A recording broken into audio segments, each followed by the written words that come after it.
سعید بن مسیب اور عطا بن یزید لیثی نے خبر دی کہ ابو ہریرہ رضی اللہ تعالیٰ عنہ نے انہیں خبر دی کہ لوگوں نے پوچھا، یا رسول اللہ، کیا ہم اپنے رب کو قیامت میں دیکھ سکیں گے؟ آپ نے جواب کے لیے پوچھا، کیا تمہیں 14ویں رات کے چاند کو دیکھنے میں جبکہ اس کے قریب کہیں بادل بھی نہ ہو شبہ ہوتا ہے؟ لوگ بولے، ہرگز نہیں یا رسول اللہ صلی اللہ علیہ وسلم۔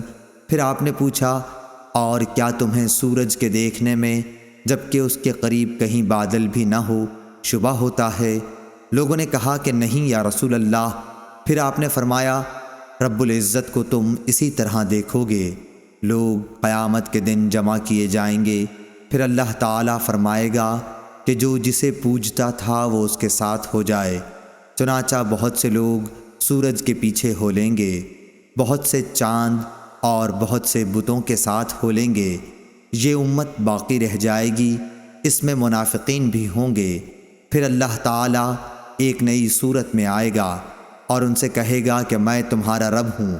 وہ منافقین کہیں گے کہ ہم یہیں اپنے رب کے آنے تک کھڑے رہیں گے، جب ہمارا رب آئے گا تو ہم اسے پہچان لیں گے۔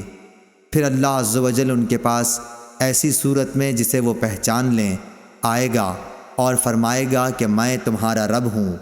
وہ بھی کہیں گے کہ بے شک تو ہمارا رب ہے۔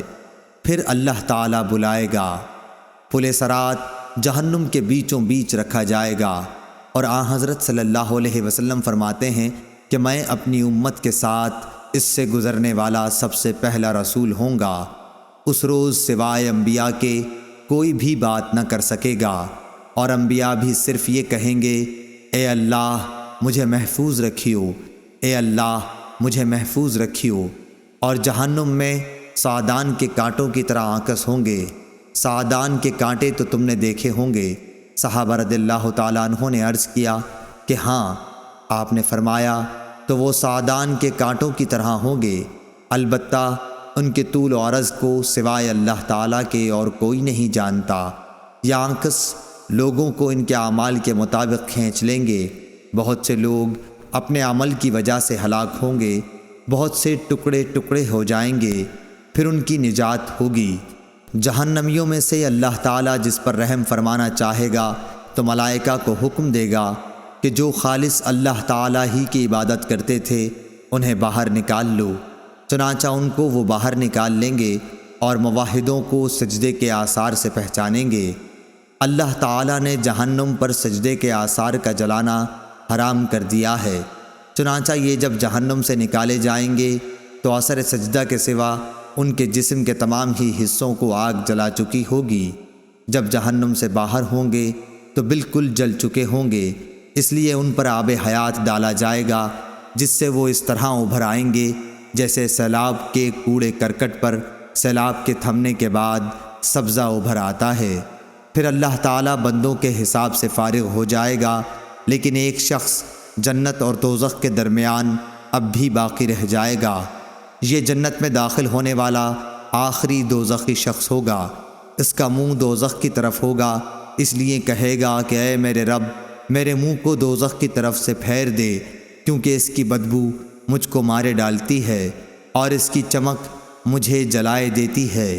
اللہ تعالیٰ پوچھے گا، کیا اگر تیری یہ تمنا پوری کر دوں تو دوبارہ کوئی نیا سوال تو نہیں کرے گا؟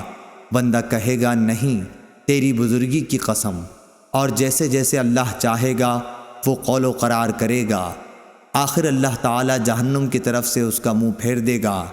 جب وہ جنت کی طرف منہ کرے گا اور اس کی شادابی نظروں کے سامنے آئی تو اللہ نے جتنی دیر چاہا وہ چپ رہے گا، لیکن پھر بول پڑے گا، اے اللہ مجھے جنت کے دروازے کے قریب پہنچا دے۔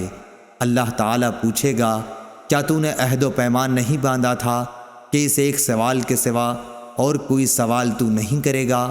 بندہ کہے گا، اے میرے رب، مجھے تیری مخلوق میں سب سے زیادہ بدنصیب نہ ہونا چاہیے۔ اللہ رب العزت فرمائے گا کہ پھر کیا ضمانت ہے کہ اگر تیری یہ تمنا پوری کر دی گئی تو دوسرا کوئی سوال نہیں کرے گا؟ بندہ کہے گا، نہیں، تیری عزت کی قسم، اب دوسرا سوال کوئی تجھ سے نہیں کروں گا۔ چنانچہ اپنے رب سے ہر طرح عہد و پیمان باندھے گا اور جنت کے دروازے تک پہنچا دیا جائے گا۔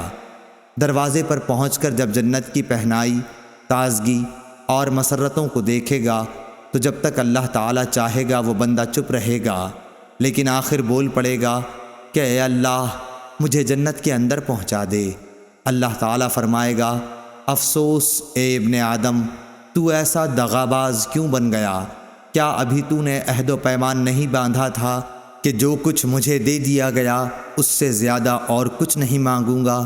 بندہ کہے گا اے رب مجھے اپنی سب سے زیادہ بدنصیب مخلوق نہ بنا۔ اللہ پاک ہنس دے گا اور اسے جنت میں بھی داخلے کی اجازت عطا فرما دے گا، اور پھر فرمائے گا مانگ کیا ہے تیری تمنا؟ چنانچہ وہ اپنی تمنائیں اللہ تعالیٰ کے سامنے رکھے گا، اور جب تمام تمنائیں ختم ہو جائیں گی تو اللہ تعالیٰ فرمائے گا کہ فلاں چیز اور مانگو، فلاں چیز کا مزید سوال کرو۔ خود اللہ پاک ہی یاد دہانی کرائے گا، اور جب وہ تمام تمنائیں پوری ہو جائیں گی تو فرمائے گا کہ تمہیں یہ سب اور اتنی ہی اور دی گئیں۔